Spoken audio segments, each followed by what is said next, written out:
وارزقنا توفيق الصالحين اللهم لا سهل إلا ما جعلته سهلا وأنت تجعل الحزن إذا شئت سهلا. InsyaAllah pada hari ini kita akan sambung semula pengajian kitab As-Sawm Ahkamuhu Zakatul Fitri Salatul Eidain fi madhhabil Imam Syafi'i radhiyallahu ta'ala anhu, karangan Al-Ustaz Al-Allamah Syekh Muhammad Saleh Al-Aqad, yang dibuat syarah oleh Syekh Al-Allamah Muhammad Hashim Al-Majdzub rahimahumallahu subhanahu wa ta'ala. Yang mana kitab ni kita telah baca pada tahun lepas, tapi kita tidak sempat habis. Jadi tahun ni kita sambung semula daripada kitab ni. Jadi kita sambung pada muka surat mana yang ada buku dah. Yang mana ada buku kita boleh tengok pada muka surat 28. Baik.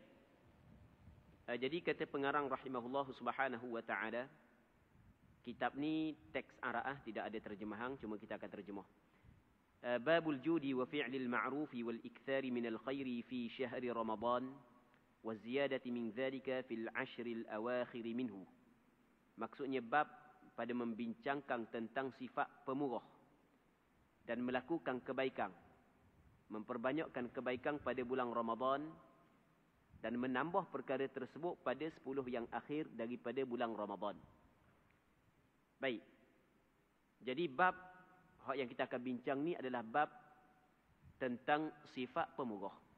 Al-jud makna sifat pemurah dan melakukan kebaikan, memperbanyakkan kebaikan pada bulan Ramadan dan menambahkan hal tersebut pada 10 yang akhir daripada bulan Ramadan. Pengarang kita mendatangkan dalam bab ni 2 hadis.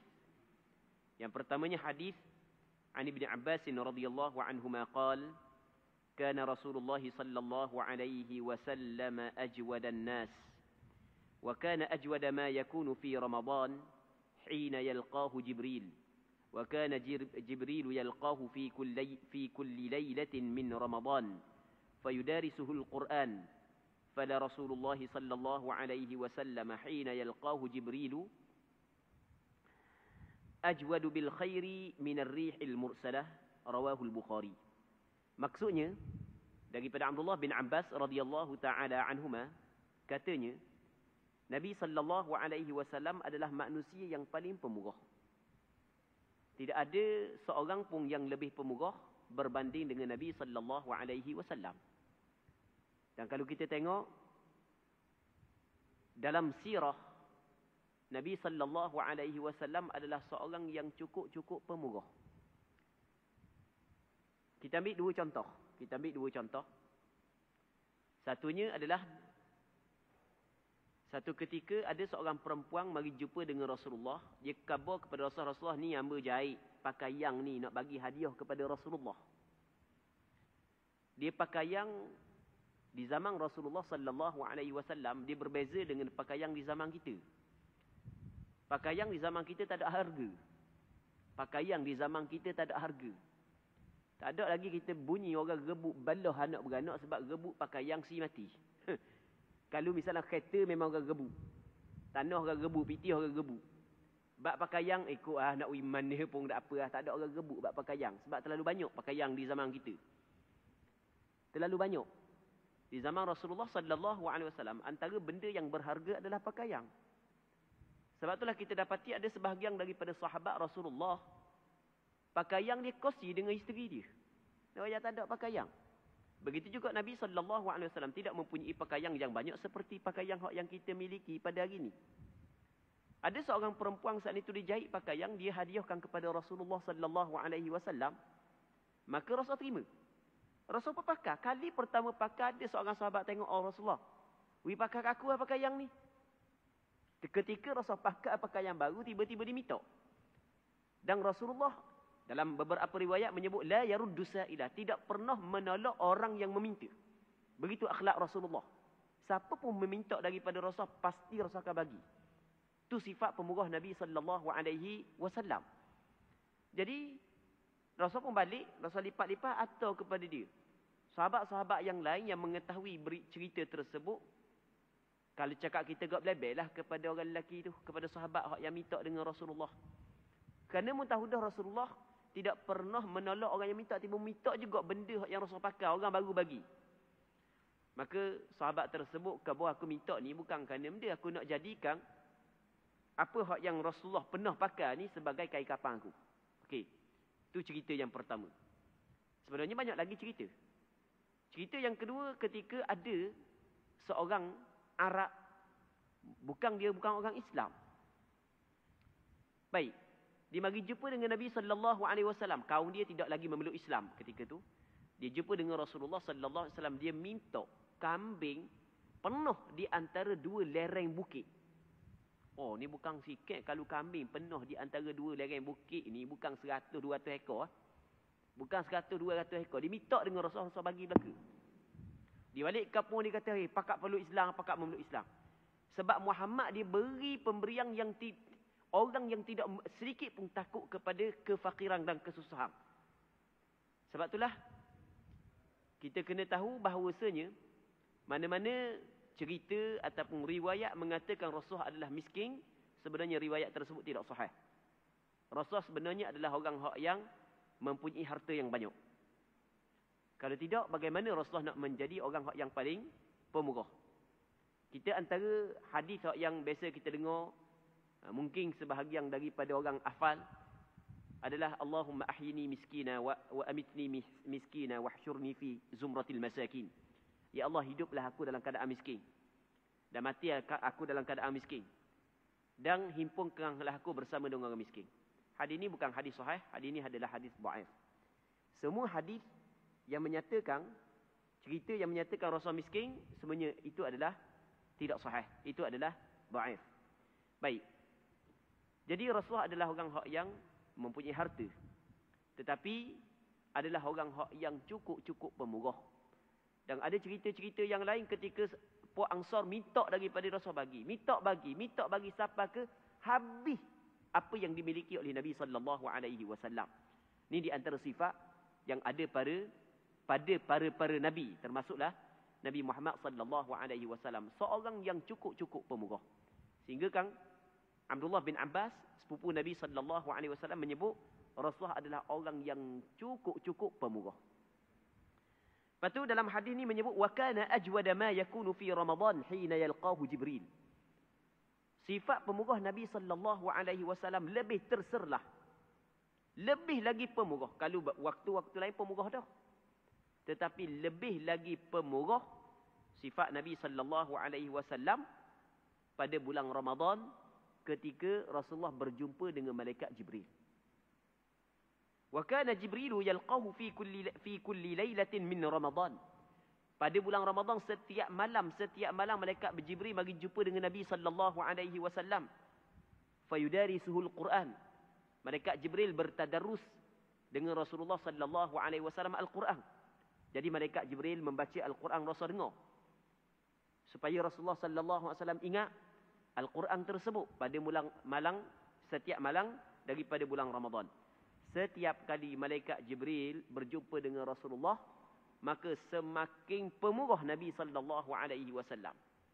Tapi pemurah di sini bukan hanya merujuk kepada harta saja, maksudnya pemurah daripada sudut harta.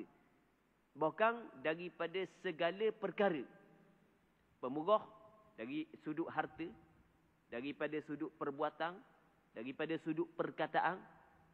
Sebab pada penghujung hadis kata Sayyidina Abdullah bin Abbas, "Fala Rasulullah sallallahu alaihi wasallam hina yalqahu Jibril ajwadu bil khair min ar-rihil mursalah." Sesungguhnya Nabi sallallahu alaihi wasallam ketika malaikat Jibril berjumpa dengan beliau adalah orang yang paling pemurah dengan melakukan kebaikan. Abdullah bin Abbas menyebut ajwadu bil khair.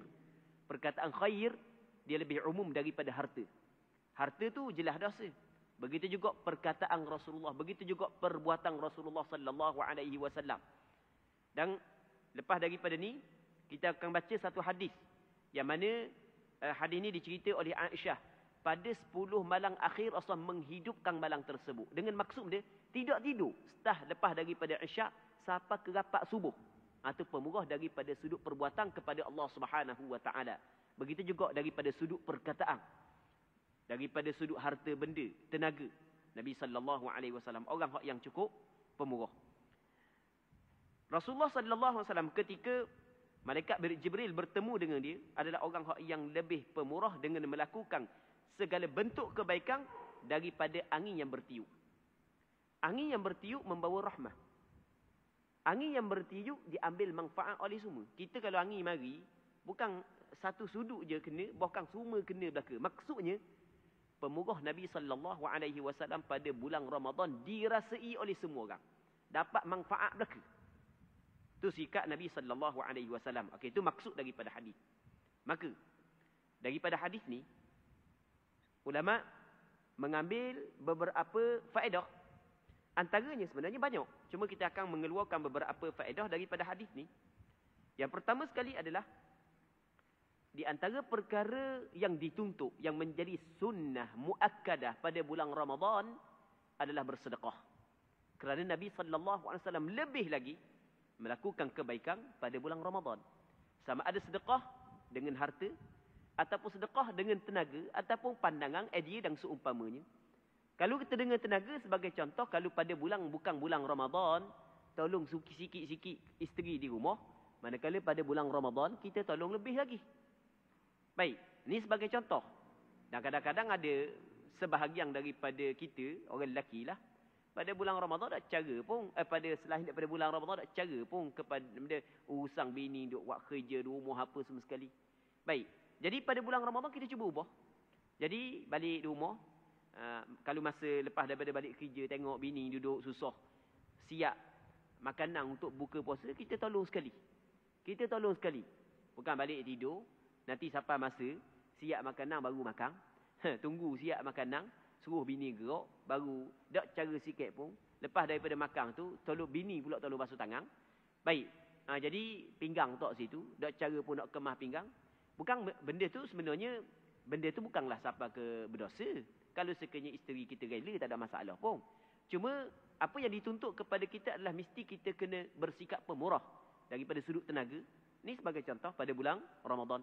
Sama juga daripada sudut harta. Daripada sudut harta, kita mesti kena bersikap pemurah pada bulan Ramadan sebagaimana yang dilakukan oleh Nabi sallallahu alaihi wasallam. Sebab itulah dalam kitab fiqh menyebut antara perkara yang disunatkan adalah at-tausi'ah.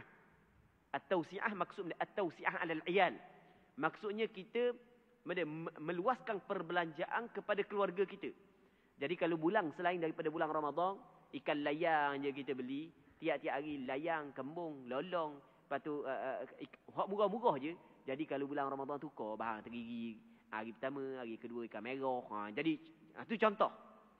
Sebab pemurah dituntut pada bulan Ramadan. Dan orang yang mula-mula merasai sifat pemurah kita adalah keluarga kita. Di sana ada hadis kata Nabi sallallahu alaihi wasallam, hadis yang diriwayatkan oleh Imam Bukhari dan Muslim dalam kitab sahih bagi keduanya. Kata Rasulullah, al-yadul ulya khairun minal yadi sufla. Tangan yang di atas lebih baik daripada tangan yang di bawah. Maksudnya orang yang memberi lebih baik daripada orang yang menerima. Tapi mu kena ingat, wabda biman ta'ul. Mu kena mulakan kepada orang yang wajib bagi nafkah, keluargamu. Mulakan kepada keluargamu sikap pemurah tersebut, bersedekah tersebut.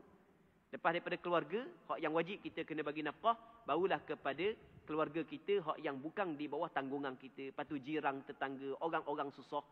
Begitu pada bulan Ramadan. Muslimin muslimat yang dirahmati oleh Allah Subhanahu wa taala.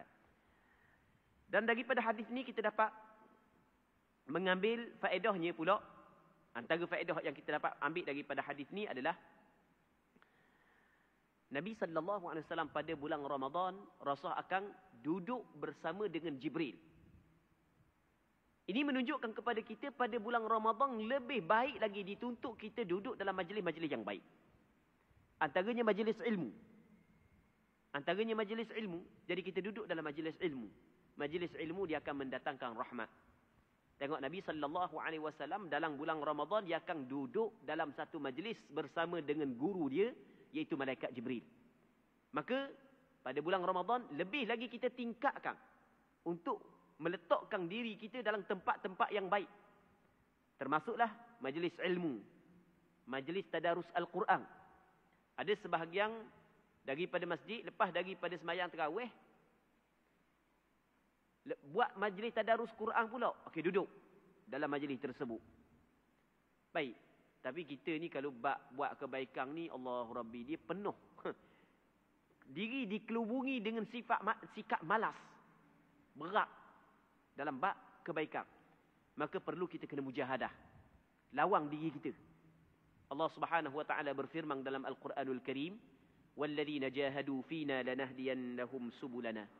Orang yang bermujahadah pada jalan kami, nescaya Allah Subhanahu wa taala akan bagi petunjuk kepada jalan Allah Subhanahu wa taala. Baik, dua. Yang ketiganya, dalam hadis ni disebut Rasulullah bertadarus dengan malaikat Jibril. Maka pada bulan Ramadan adalah bulan Al-Quran. Maka kita kena perbanyakkan membaca Al-Quran pada bulan Ramadan. Biar tahun ni kita kena tekad dalam hati, aku nak khatam Quran tahun ni. Kalau hak yang khatam setiap tahun khatam sekali Quran, tahun ni biar nak 2 kali khatam. Begitu.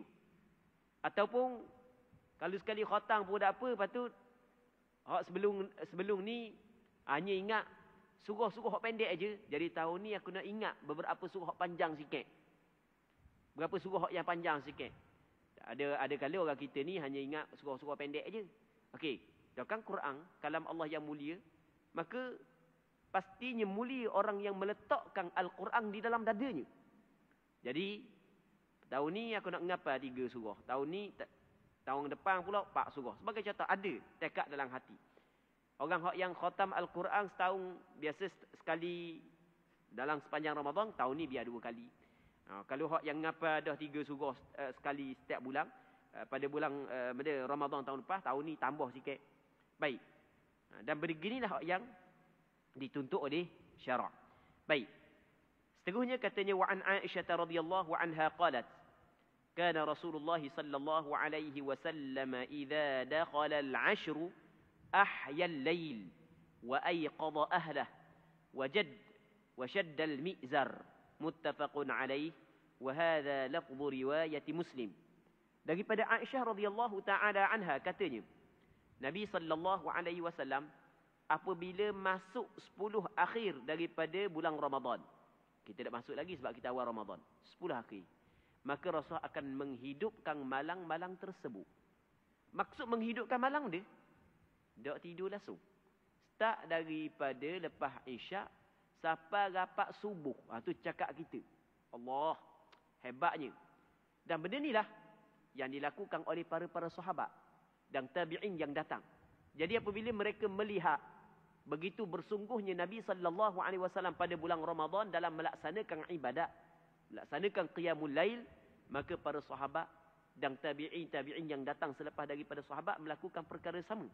Kalau kita baca sejarah bagaimanakah ibadat yang dilakukan oleh generasi salaf dulu pada bulan Ramadan, memang ngiling kita. Mereka sembahyang tarawih, berhenti nu rapat subuh. Sampai lepas daripada habis tarawih, cepat-cepat sahur takut masuk subuh. Allah. Kita kadang buat lapang tu rasa bekok. Ni labu betih, lapang rasa bekok labu betih. Padahal tu imam baca ayat lazim je. Ini rasa bekok labu betih. Kalau buat 20 tak tahu. Tapi kita alhamdulillah masih lagi ada di tempat kita, masjid-masjid di tempat kita buat 20. Ni 20 kat sini kan. Alhamdulillah. Ni bekok labu betih Padahal 20 dak adang ku sebelah habis dah. Dak adang ku sebelah. Kalau dulu kita ingat dulu masa mula-mula ada budak-budak tahfiz mula-mula, banyak juga masjid yang jepuk. Budak-budak tahfiz masjid ni jepuk masjid ni baca juzuk semalam. Duduk lama tu siap ahli jemaah pasang. Dek imam, tok imam, imam baca tak payah baca sejuzuk setengah juzuk. Lepas tu. Lama-lama ada pula baca 3 ayat dah. Dah kita cerita hak yang kita pernah kena. Minta baca 3 ayat je. Nak ayat semakin pendek. Lepas tu lah sekali tukar kepada 8 rakaat. 8 rakaat minta baca pendek pula. Tak padang dengan 8 rakaat. Sebenarnya hak yang sunnah Nabi sallallahu alaihi wasallam sebagaimana hak yang diceritakan oleh Aisyah radhiyallahu taala anha adalah panjangkan sembahyang dan elokkan sembahyang. Begitu. Tapi tak apalah. Kita tak panjang pun. Cuma kita nak ceritanya jauh kita dengan generasi salaf dulu.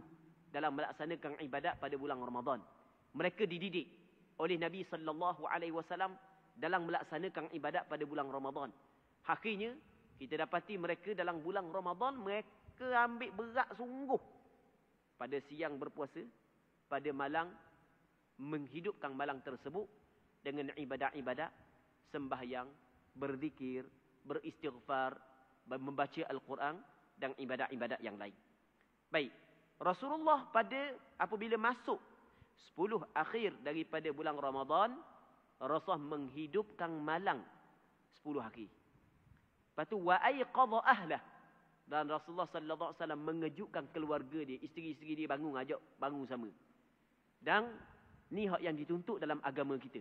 Jadi apabila masuk 10 akhir daripada bulan Ramadan, jadi kita pakai ajak keluarga kita untuk bersama melakukan ibadat, menghidupkan malam. Kejut, bini tengah tidur tu kejut, mari kita pakai semayang. Kejut molek lah. Lama kan kena lepo di batal kan. Kejut molek. Jadi ajak. Jadi pakak dululah sebelum daripada tidur tu. Wajadda, dan Rasulullah bersungguh. Wasyaddal mi'zar, dan Rasulullah mengikat kain. Rasulullah ikat. Kemah-keming Rasulullah ikat kain dia. Perkataan ikat kain ni maksud dia benda. Kiasan daripada benda. Ulama yang mensyarahkan hadis ini mengatakan kemungkinan dua. Yang pertamanya adalah ikat kain ni dengan maksud bersungguh dalam melaksanakan ibadat. Dan memang pada malam-malam Ramadan Rasulullah bersungguh dalam melaksanakan ibadat, membaca Al-Quran, sembahyang qiyamul lail dan ibadat-ibadat yang lain.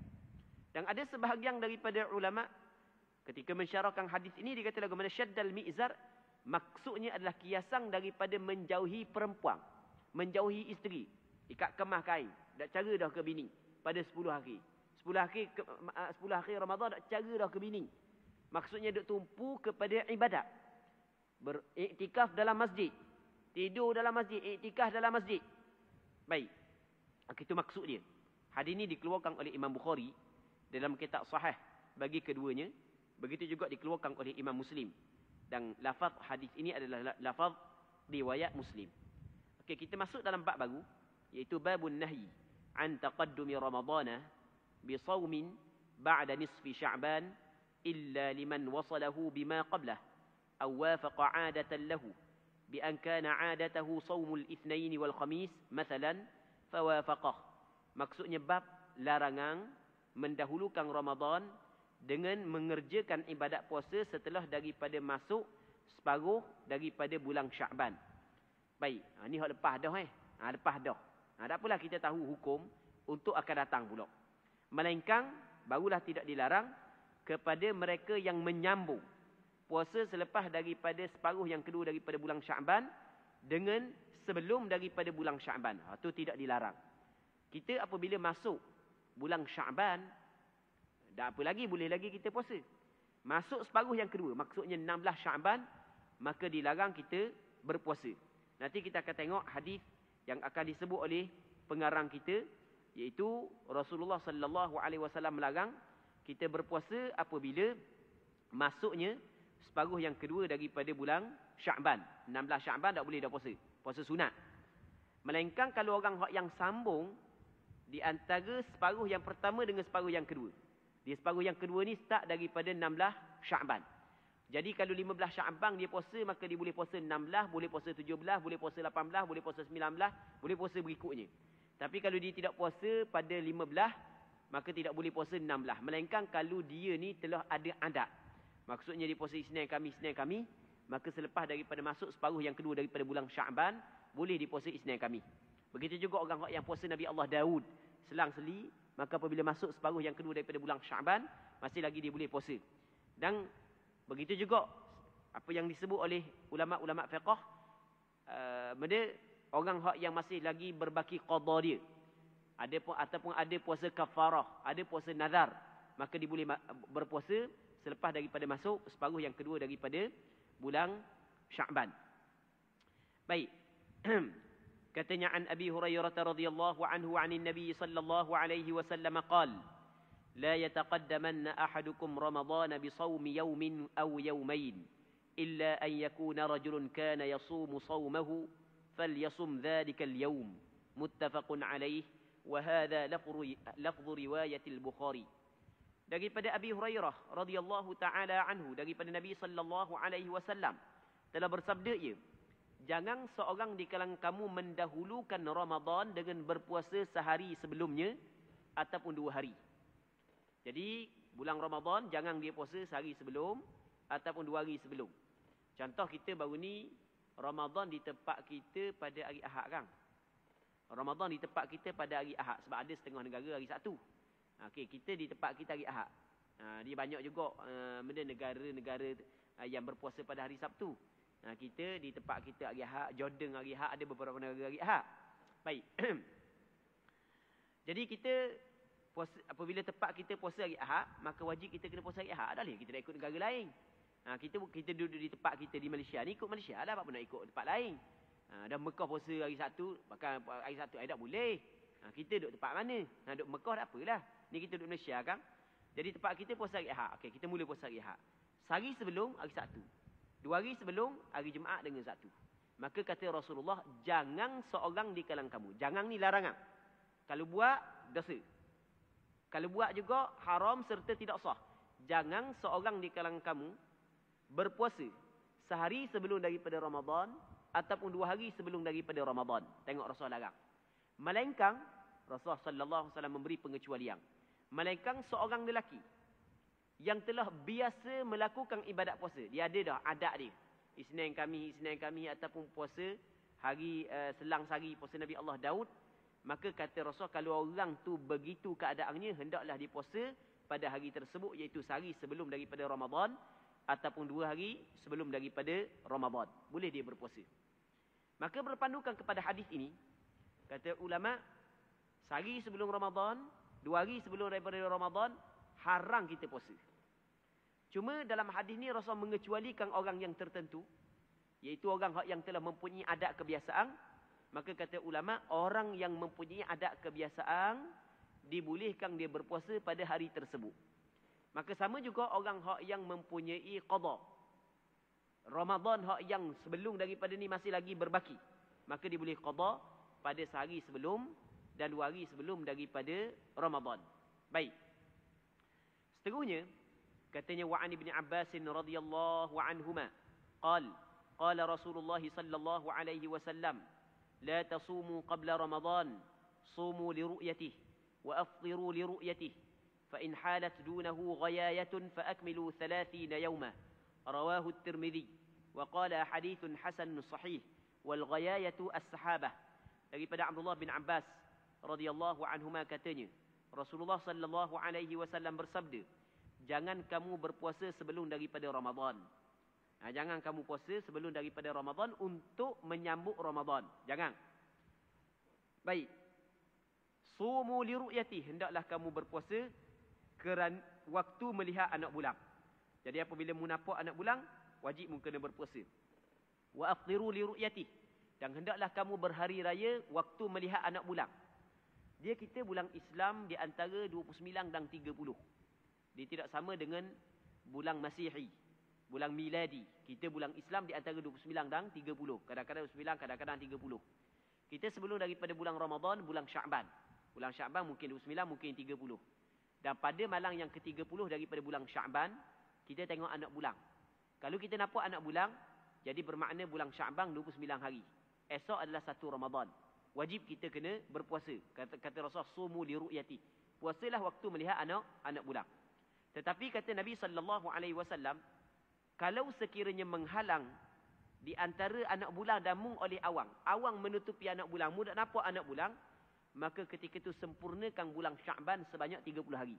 Kalau dia nampak anak bulan, cukupkan bulan Sya'ban sebanyak 30 hari. Jadi bermakna esok tak boleh puasa lagi, mesti kena berbuka, lusa baru puasa. Okey, itu maksud daripada hadis ini. Baik, maka berpandukan kepada hadis ini, ulama fiqh menyebut bahawasanya penentuan awal Ramadan adalah melalui 2 kaedah. Kaedah yang pertama adalah apabila nampak anak bulan pada malam yang ke-30 daripada bulan Sya'ban. Kaedah yang kedua adalah apabila cukup bulan Sya'ban sebanyak 30 hari. Kerana bulan Islam tidak mungkin lebih daripada 30 hari. Dalam hadis yang lain kata Nabi sallallahu alaihi wasallam, "Inna ummatun ummiyah, la naktubu wa la nahsub. Asy-syahru hakadha wa hakadha." Maksudnya, kami ini adalah ummah yang tidak pandai menulis dan tidak pandai membaca, tidak pandai menghitung dan tidak pandai menulis. Baik, sebulan bergiang-bergiang, sekali 29 dan sekali 30. Jadi apabila bulan Syaban cukup 30, bermakna keesokan pastinya 1 Ramadan. Mestinya bulan Ramadan, mesti kita kena berpuasa.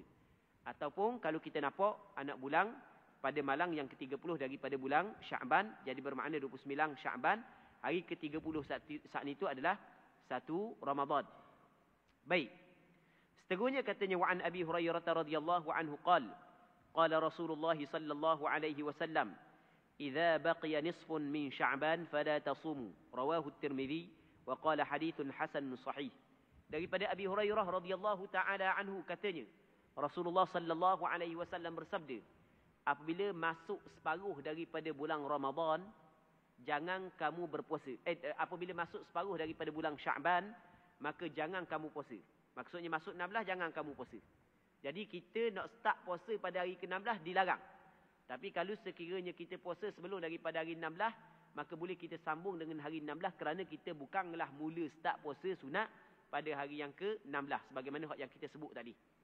Seterusnya katanya, wa an Abil Yaqdhan Ammar bin Yasir radhiyallahu anhuma qala, man shama al-yawma alladhi yashukku fihi an-nasu faqad asa Abul Qasim.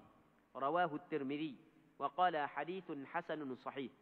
Daripada Ammar bin Yasir radhiyallahu anhuma katanya, barang siapa yang berpuasa pada hari yang syok padanya oleh manusia, masuk Ramadan ke tak lagi, syok, maka sesungguhnya telah dia derhaka kepada Abul Qasim, yakni Nabi sallallahu alaihi wasallam.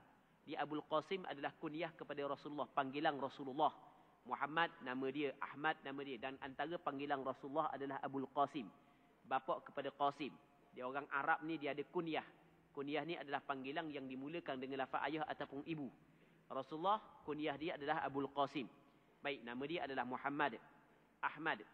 Jadi kata Ammar bin Yasir, seorang sahabat Nabi sallallahu alaihi wasallam yang masyhur. Ammar bin Yasir adalah seorang sahabat yang masyhur lah, kerana dia di antara keluarga yang mula-mula memeluk Islam, dan dialah keluarga dia adalah yang mula-mula syahid dalam Islam.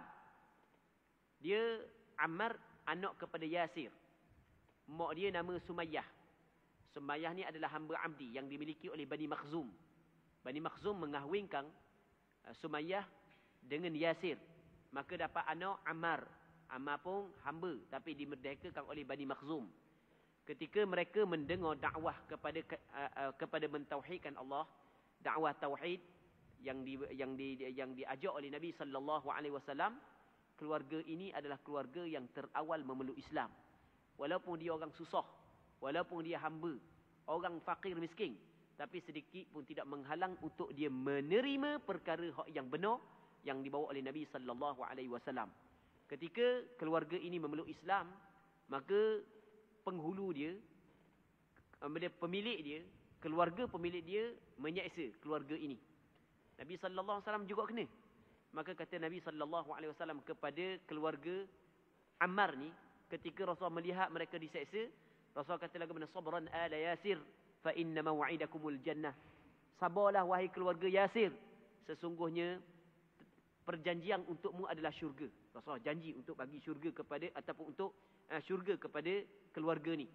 Dan mereka ini mempertahankan agama, mempertahankan akidah, mempertahankan agama, mempertahankan iman, sehingga Sumayyah gugur syahid, Yasir gugur syahid, tinggal Ammar.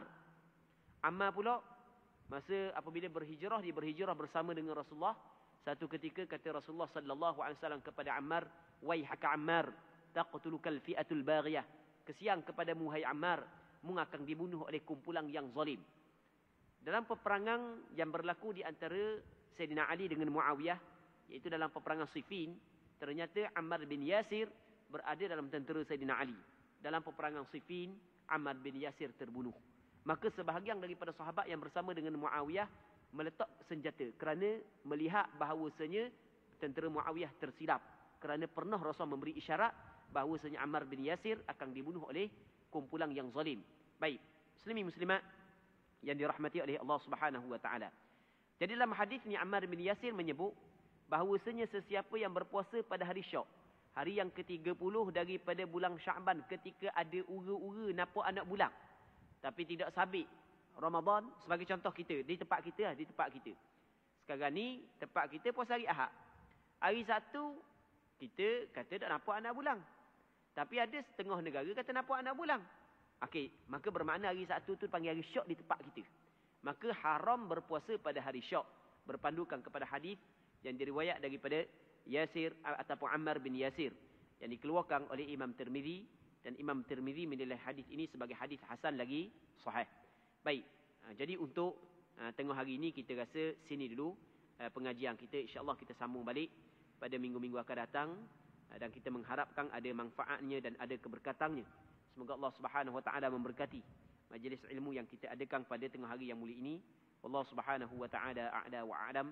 اللهم حققنا باتباع نبيك محمد صلى الله عليه وسلم ظاهرا وباطنا. اللهم تقبل منا إنك أنت السميع العليم وتب علينا إنك أنت التواب الرحيم. صلى الله على سيدنا محمد وعلى آله وصحبه أجمعين والحمد لله رب العالمين.